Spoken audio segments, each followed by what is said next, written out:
Last video में हमने किया था फंडामेंटल थ्योरम ऑफ अर्थमेटिक। उसके हमें कि क्वेश्चन कैसे बनते हैं और फंडामेंटल थ्योरम पे बेस पे उसके एक दो एग्जांपल और समझते हैं जिससे आप लोगों को और अच्छे से क्लियर हो जाए।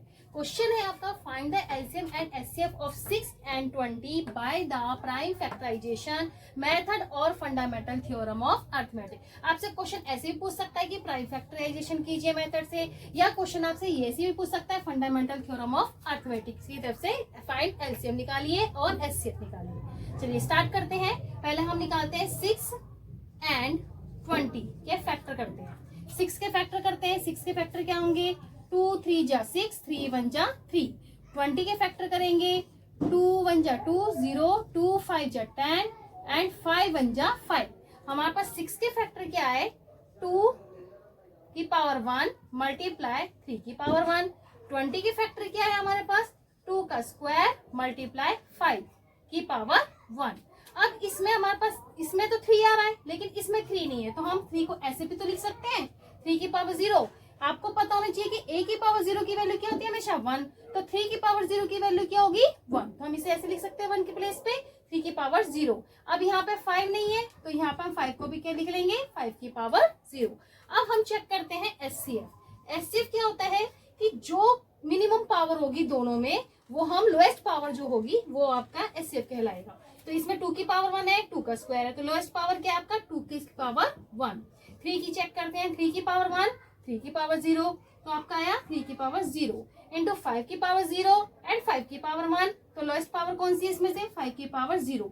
आपको पता होगा 2 की पावर का 2, 3 की 0 की वैल्यू क्या होती है? 1 इंटू 5 की पावर 0 की वैल्यू क्या होती है? 1। आपका आंसर क्या आया? 2। आपका एचसीएफ आ गया 2 आंसर आ गया। क्लियर है यहाँ तक? अब हमें फाइंड क्या करना है? एलसीएम। एलसीएम निकालते हैं। एलसीएम में लेते हैं हाईएस्ट पावर, जो दोनों में जो आपकी हाईएस्ट पावर होगी वो आपका एलसीएम होगा। अब 2 की पावर 1 एंड 2 का स्क्वायर में हाईएस्ट पावर क्या आपकी? 2 का स्क्वायर एंड 5 की पावर 1, 5 की पावर 0 में क्या है हाईएस्ट पावर? 5 की पावर 1। 3 की पावर 0 एंड 3 की पावर 1 में क्या है? 3 की पावर 1। तो आपका आंसर क्या है? 4 मल्टीप्लाई 5 मल्टीप्लाई 3। 4 5 जा 20, 20 की 3 में मल्टीप्लाई करोगे क्या आएगा आंसर? 60। ये आपका आ गया एलसीएम। क्लियर है यहाँ तक? अच्छे से समझ में आ गया? अब इसका एक स्क्रीनशॉट ले लीजिए और फिर आगे बढ़ते हैं क्वेश्चन में, ठीक है? अब हम करते हैं 6 and 20 के प्लेस पे हम डिजिट को चेंज कर देते हैं 120 and 144। एक एग्जांपल और लेते हैं, ठीक है? और अच्छे से समझ में आ जाएगा आपके।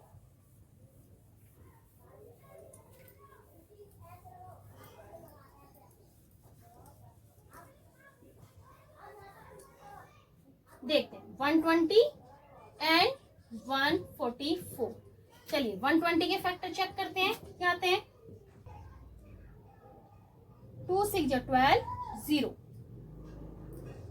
2 3 जा 6, 0 2 1 जा 2, 2 5 जा 10, 3 5 जा 15, 5 1 जा 5।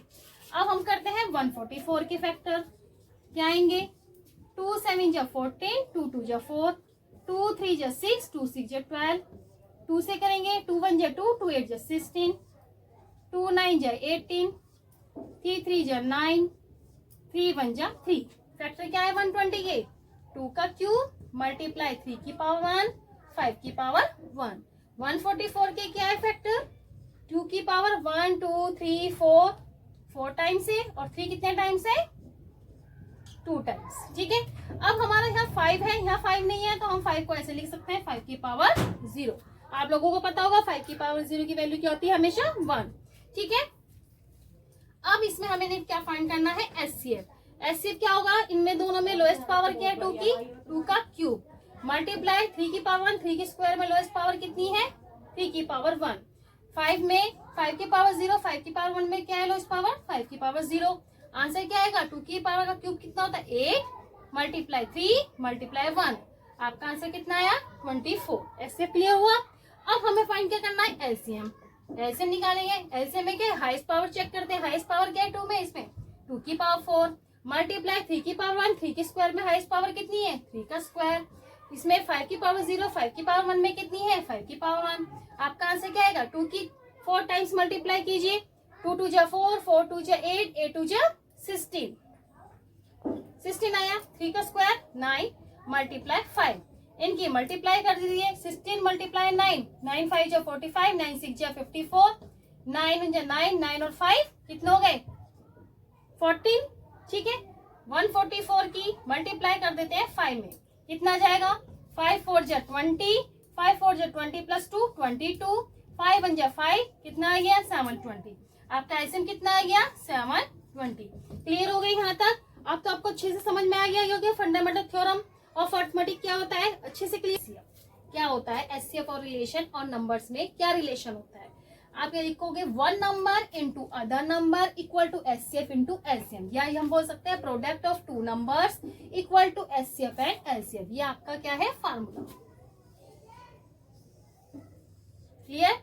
अब इसके बेस पे क्वेश्चन चेक करते हैं। If HCF and two numbers is 2, यानी कि एचसीएफ आपका टू नंबर्स का क्या है 2 एंड देयर प्रोडक्ट इज 120, यानी कि प्रोडक्ट ऑफ टू नंबर क्या है आपके पास, प्रोडक्ट ऑफ टू नंबर कितना है 120। आपको क्या फाइंड करना है एलसीएम, एलसीएम पे लगा दिया क्वेश्चन मार्क। आप फार्मूला नोट कर लीजिए, product of two number equal to HCF and LCM. तो क्या यूज करेंगे, एलसीएम हमें फाइंड करना है। एलसीएम इज इक्वल टू क्या होगा, product of two numbers divided by HCF. Question में अगर एचसीएफ की जगह एलसीएम दिया होता तो हमें क्या निकालना होता, तो हम इसे एलसीएम से डिवाइड कर देते। अब हमें एलसीएम निकालना है तो हम क्या करेंगे एचसीएफ से डिवाइड करेंगे। तो आपके पास क्या है प्रोडक्ट ऑफ टू नंबर्स कितना है 120, एचसीएफ कितना आपके पास 2, डिवाइड करा कितना आ गया 60, तो आपका एलसीएम कितना आ गया 60। एक एग्जांपल और लेते हैं 3। अब नेक्स्ट क्वेश्चन है if the HCF of 35 and 45 is 5, LCM of 35 and 45 is 63 multiply A, then find the value of A. अभी मैंने आपको क्या फॉर्मूला बताया है कि product of two numbers equal to HCF multiply LCM, यही तो बताया आपको फॉर्मूला। अब आपको क्या जो पहले चीज गिवन है वो आप नोट करिए। एचसीएफ कितना आपके पास, एचसीएफ है आपके पास 5, एलसीएम कितना है आपके पास, एलसीएम है 63 मल्टीप्लाई ए, और नंबर्स आपके फर्स्ट नंबर क्या है 1 नंबर है आपके पास 35, अदर नंबर क्या है आपके पास 45। ठीक है, अब आपके पास फॉर्मूला है ही, फॉर्मूला नोट कीजिए इसमें 1 number 35 multiply 45 equal to HCF 5 multiply 63 multiply A. अब ए की वैल्यू फाइंड करनी है तो ये दोनों कहाँ आएंगे, इसके डिवाइड के नीचे। ठीक है, 35 multiply 45 divided by 5 multiply 63 equal to A. 5 9 जा 45, इसे कैंसिल कर लीजिए। 3 3 जा 9, 3 2 जा 6, 3 1 जा 3, 7 3 जा 21, 7 5 जा 35, 3 से 3 कैंसिल, ए की वैल्यू कितनी आ गई 5। अब आपको अच्छे से समझ में आ गया होगा रिलेशन कि रिलेशन क्या होता है between their HCF and LCM. अब हम नेक्स्ट वीडियो में करेंगे एक एनसीईआरटी की 1.1 के क्वेश्चन सॉल्व।